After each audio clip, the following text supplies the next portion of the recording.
say? Was that what you made? Can you discuss how you made that? The commercial? It was shot in my house.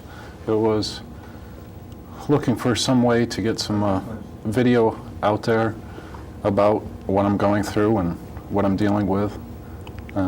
It was part of an MPP project. So along the lines of what you're going through, can we put the CG telephone number up so viewers can call in? Because I'm sure they're going to have questions about this. Your story is so, it's so amazing, because prior to meeting you, I was thinking that it was giving some pain relief, but it seems as though it's actually changing neural pathways. Can you describe what happens? Well, to start off at the beginning, I'm C5 paralysis. I fractured C5 diving into a swimming pool, and I ended up with 6/7 quadriplegic, which I have a limited use of my hands and some sensation below. So I started out at incomplete, and it took about 3 years before I smoked. I was on pharmaceuticals. I was on the maximum amount of the different pharmaceuticals that they give, baclofen, Xanaflex, and Valium. Now, excuse me, those 3 years that you weren't smoking marijuana, were you even aware that marijuana was an option? Were you adverse to it? Because I know you're a Buddhist meditator. It was considered an option, but it was like an option, not the best option. It wasn't like the medical, it wasn't recommended by the medical. It was more or less recommended by other spinal cord patients who were familiar and had used it. So when you were in the hospital or in the nursing home, other spinal cord patients would tell you, hey, you should try this? Yeah. It wasn't coming from doctors? No, not at that point. I see. Phone call. Okay, great. Let's see. Caller, are you with us? Still with you. Hello? Yes. I can hear you in the control room, but I can't hear you here. I'm calling you on a cell phone. Do you hear me You have now? to hit the sound to studio, like you hit 1 to 2, and then it goes out on the caller lever, and then I can hear. I was down the line, so you let me know that it's not working. So let's just carry on until I can. He was paralyzed, he said. Okay, the caller was paralyzed. Okay, what else does the caller say, because I can't hear him? Yes, sir. You're speaking to me, the caller? Make it louder. I think you guys, there's so much to talk with Burton. I'd like to talk to him, and then when you just come blasting through, and then we'll hear you when we do. Give it a try. I can't hear him. They're making it louder. They're making it louder to the control room, and I'm going live, and many people are watching. So, but the important thing is that you weren't getting this information from the medical community, from the doctors, the people in the white coats and the stethoscopes. But other spinal cord patients were saying, hey, this works really well. Yeah. But you hadn't smoked marijuana up until then? I had in the past when I was a kid. It was Sort of like a teenage years. And then you thought you sort of grew out of that phase? Well, I went to Bible school and got married, had 5 children. So, things of life and responsibilities took over, so it wasn't, Right. Smoking pot wasn't something that was on my mind. I was Right. raising a family and having a job, and it wasn't until I dove in a swimming pool and broke my neck and entered a different world that I found out, the benefits of marijuana. But it took you 3 painful years. I know you're still in pain now, but the worst was the first 3 years? Well, the worst of the pain, what the problem was with the pharmaceuticals is that you're taking them, and an hour before your next dose was due, the withdrawals would kick in.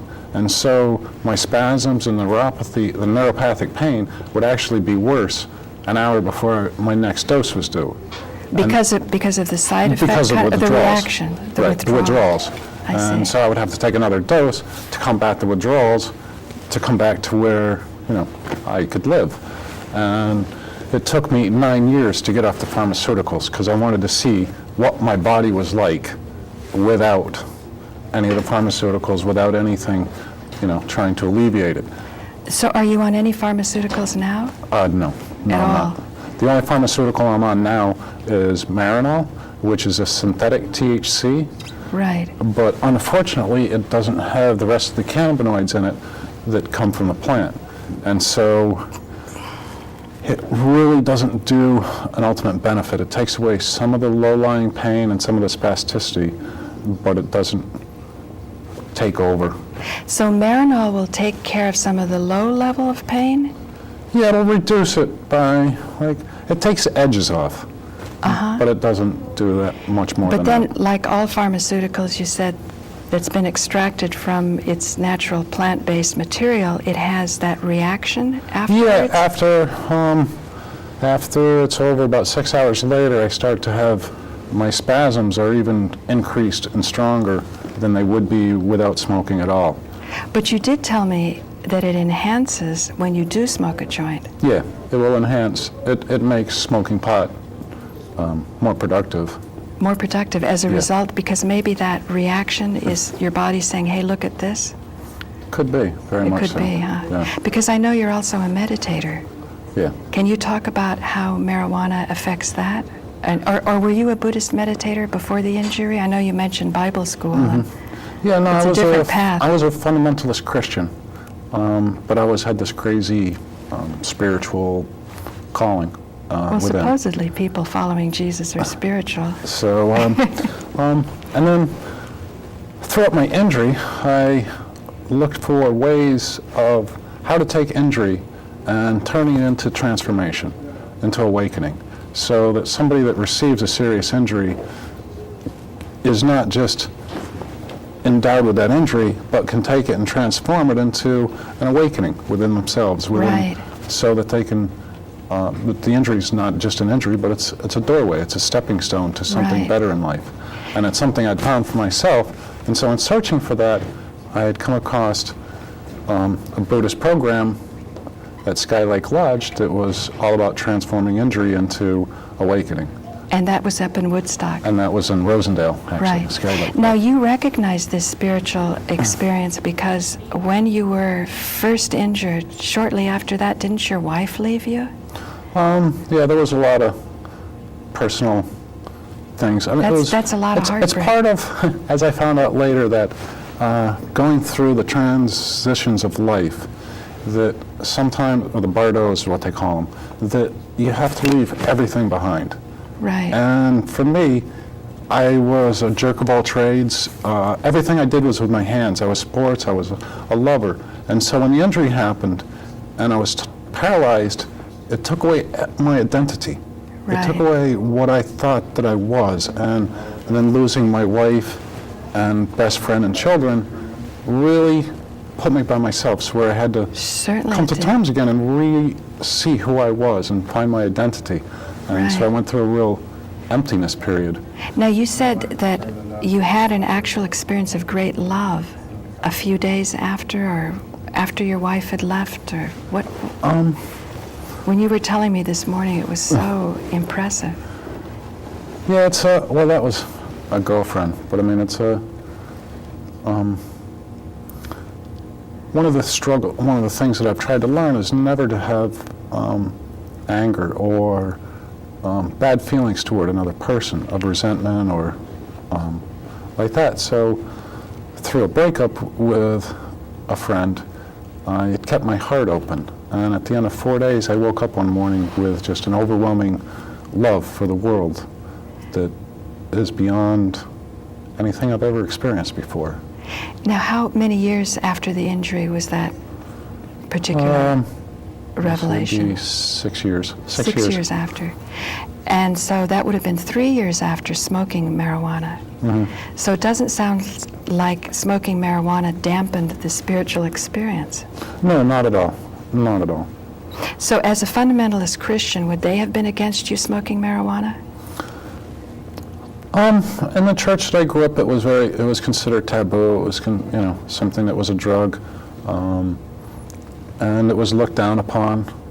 But what's interesting is now that marijuana is found more and more to be a healing plant, that friends of mine who I know who have had cancer, various things, in the church are using medical marijuana. Are they coming to you because they knew you in the past and they look to you as somebody right. of more experience and wisdom? Me being such a spokesperson for it, they're able to be Right. comfortable and talk to me about it and mention Right. that they had found this and it works. Right. Should we try for calls again? Yeah, we have a call. Yeah, tell people just to interrupt, just to kind of pay attention and interject whenever they can. Okay, go Caller? ahead. Yes. Hi, caller. Hello. I still can't hear him on the studio. I hear you on my telephone. Can you find anything to help so we can hear? There's so much Try to go. again, Paula. Hi, just Yes. have them blast in, and whenever I can hear them, I'll deal with them. Okay? Otherwise, there's just so much in this story I want people to hear. All right. If Try again. when you meditate, and your community, your Buddhist community, what do they think? Blast away. I can't hear him, so it's not happening. Unless I can hear him, you know, you can hear. I will speak now. Can you hear me now in the studio? Oh. Okay, keep talking, no call. Okay. She apparently she cannot hear me. I have a meditation background, and my background in transcendental meditation is marijuana is bad. It's going to set back your evolution. It's going to mess up. Whoa! Now we're very loud. Bring it down. The sound to the studio down. Hi there, caller. I can hear you loud and clear. Very good. Okay. You're very loud. Okay. Turn the gain down of the caller. Okay. Yes. Talk as softly as you can until the control room adjusts the sound. Okay. Okay? I will speak until we get the volume Great. right. What's on your mind, caller? I am looking at the program, and the gentleman that you're interviewing, he has some of the same situations that's relevant to me. I have not necessarily a spinal. Now I can't hear him. Keep it louder. I have a consistent back pain. You have back pain. Yes. And Okay. I also am a glaucoma sufferer. Okay, and caller, do you use marijuana? Yes, I do. Do you use it beneficially? Absolutely. Absolutely. And has it, okay, you have anything to tell the caller? Some inside info? No, he probably has enough insight, and it definitely helps you, right?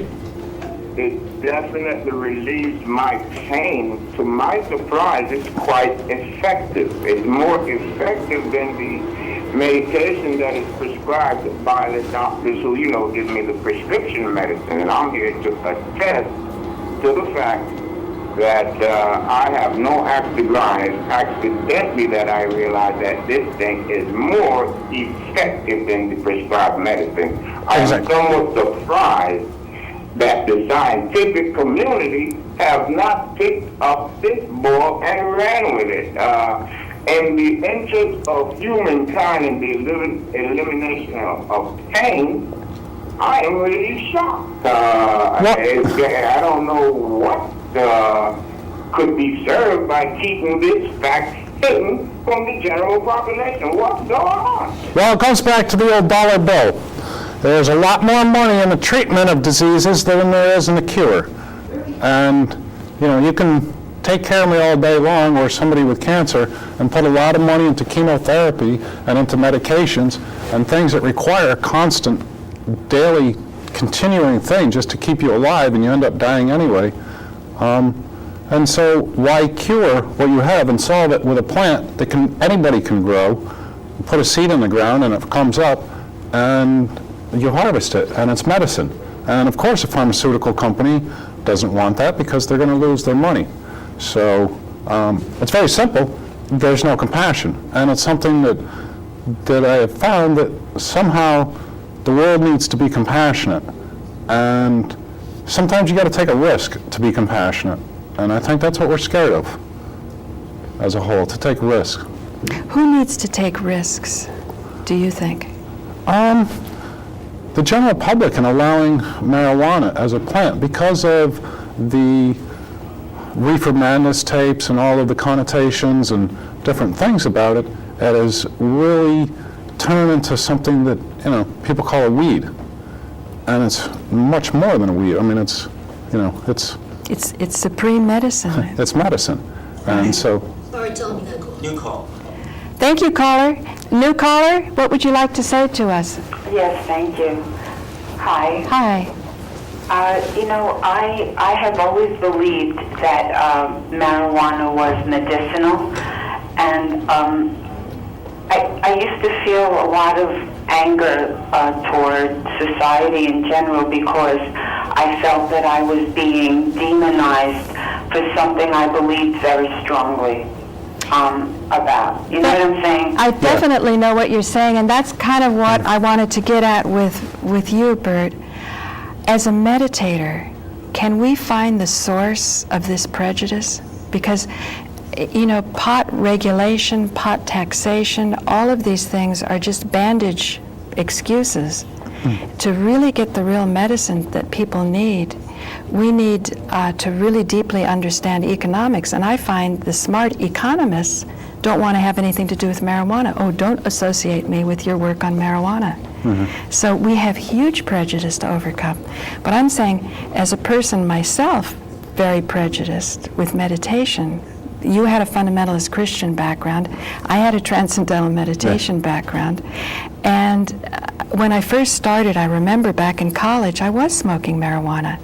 And I'd stopped to get initiated, to get a mantra, and I felt I'd use the mantra so I could get even higher. But after I got my mantra, that group said, don't smoke it. And I asked other people, what happened when you did transcendental meditation and then you smoked? And they said, oh, it messed up your meditation for 2 weeks. Well, man, I was going out of my body, watching myself sleep. It was great. I loved TM. So I said, 2 weeks? I don't have 2 weeks. So I never did it after that. But when I started to find out about the cancer cure, and I know you haven't really experienced the oil yet, Right. I have a feeling from looking at the patents to looking at the suppressed studies that there's so much indication that the full plant, the THC, the CBDs, everything in it, would actually repair your neural pathways. Have you considered any of that? It's something that I've definitely considered because with spinal cord injury, your most level of return comes within 2 years.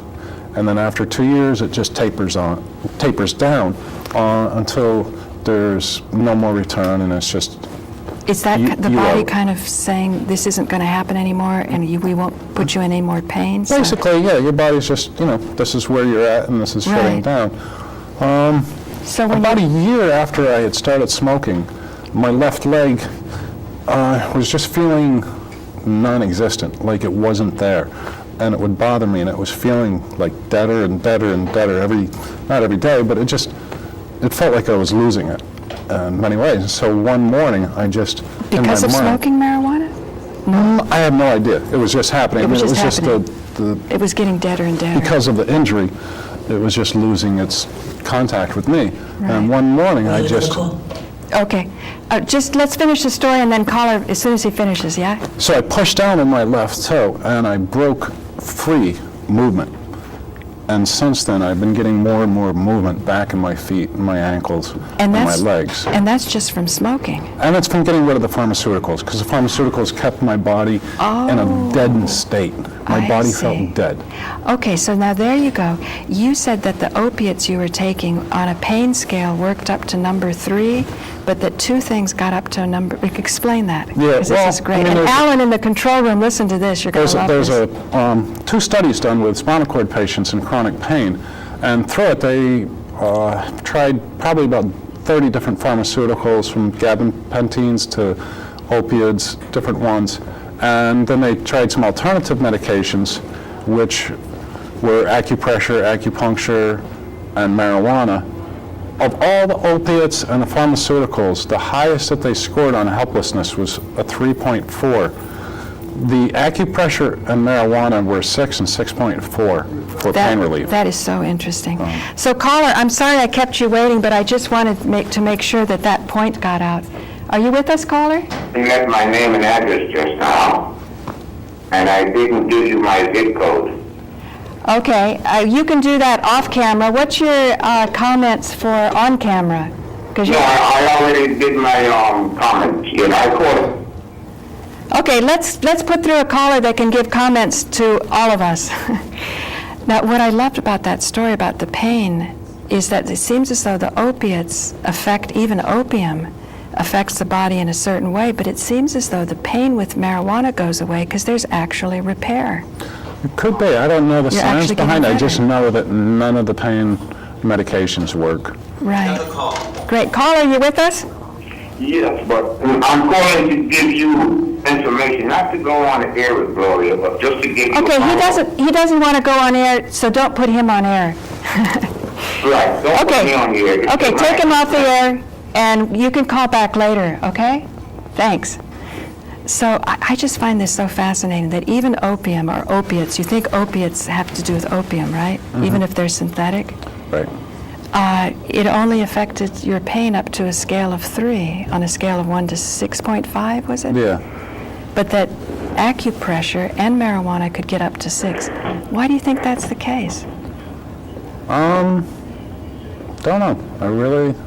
I mean, Yeah, I the science is- saw with... I just know that you have the study, and I have my personal experience. And I know from personal experience Right. that marijuana eliminates the pain. Right. It just... But you have enough of not it. yet experienced the oil. Now, when you worked with the Marijuana Policy Project, in return for you going on and making a nice poster for, being the poster boy for that and doing the PSA, and we saw that 48 seconds, couldn't they give you some money and help you, set you up with some oil That's... to I don't... get into cure? Well, that would be nice. Because there's a donate button right below you.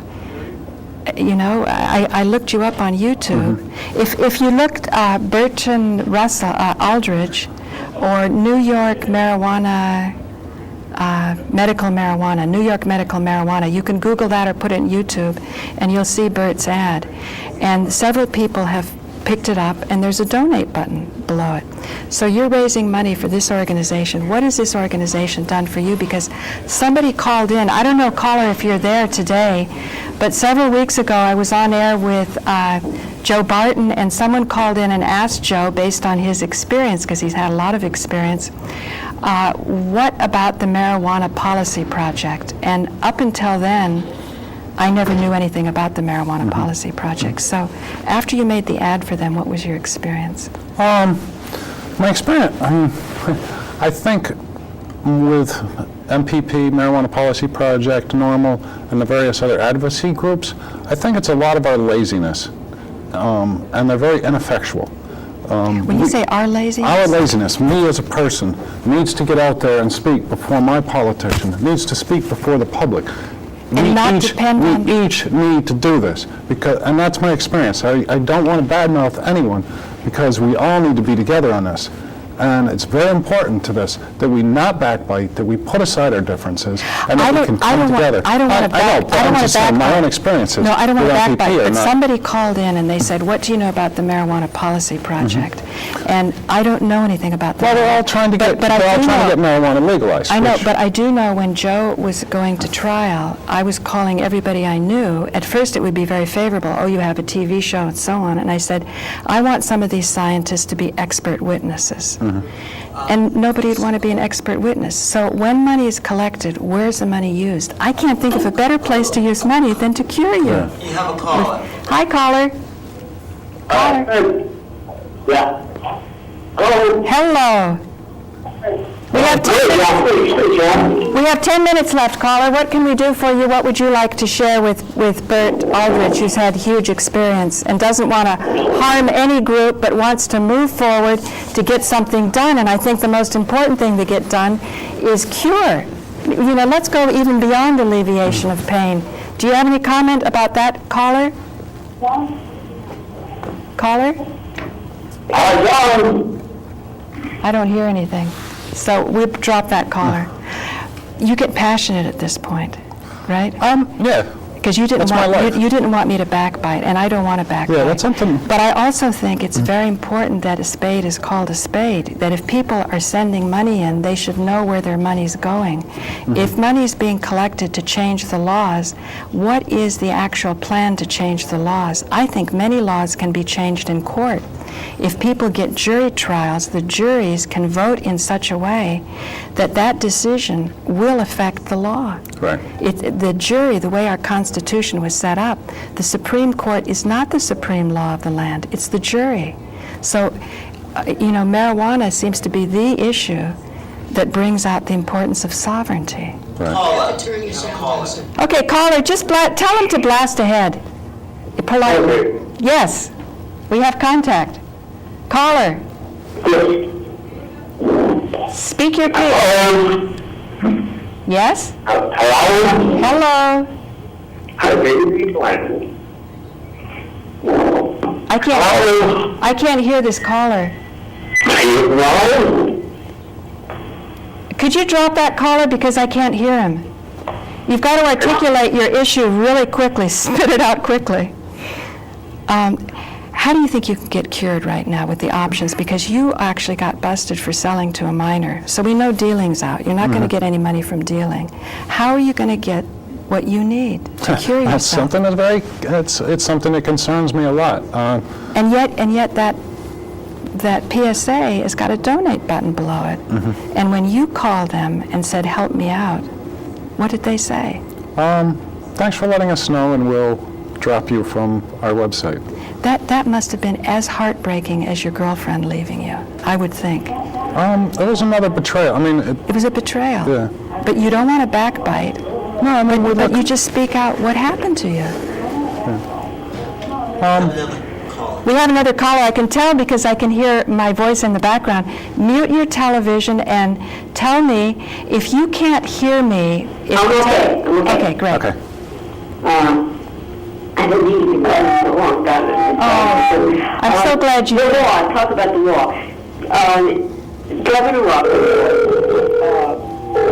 that law because he had much investment in the Rockefeller Institute, which experiments of cancer experimentation, terrible animal experimentation. And he otherwise, other than oil, he really had nothing to do with drugs. I mean, he was not a moral man in himself, as we know how he died. But if you don't, with his mistress in whatever they call it, and they're like the flow or something. Anyway, so it's really what you have to do is start with amending the 14th Amendment to get corporations not to be people, or somebody is working on it. Excuse me. Working on a new amendment. Ganja, is this Ganja Granny? Huh? Are you Ganja Granny? I thought I recognized your voice. You are bringing up like 10 amazing topics. Yeah. So I would encourage you to come to... I for a lot of years. I don't right now, but I probably will again. I am trying to get someone who has cancer of spine to listen to your show, and she was running from the cause, and otherwise she believes it. So it's really crazy. Great. My mother smoked pot since she was 14. I know I'm pretty good on it. Okay, caller? And one question: if we took pot, if we took the hemp oil that you can buy that doesn't have THC in it, and put the THC in the oil, would that facilitate? Oh, that's very smart. I see what the caller's saying is go down to the health food store, get some hemp seed oil, which is legal because there's no THC in it, and then go get a prescription of Marinol, which will only cost you $600 a month, but hey. Now put the Marinol in the hemp seed oil. Is that what you're saying, caller? Okay, let's drop the caller because you've brought up too many topics to go over to give me yet even more information, and I want to stay on a few topics, and also the backbiting. I do want to, as a Buddhist meditator and a TM meditator, to see if we can seek the higher ground here and find out how to bring things socially and physically into a better place. I don't think putting Marinol in hemp seed oil is going to work. You know why? Because there's 70 other ingredients in the plant. Yeah. Is that what you would guess? Right. The hemp seed oil doesn't contain the cannabinoids. It's only from the hemp plant, which is a THC-less, for the most part, and cannabinoid-free plant. Right. The hemp plant is mainly for paper, food, petroleum,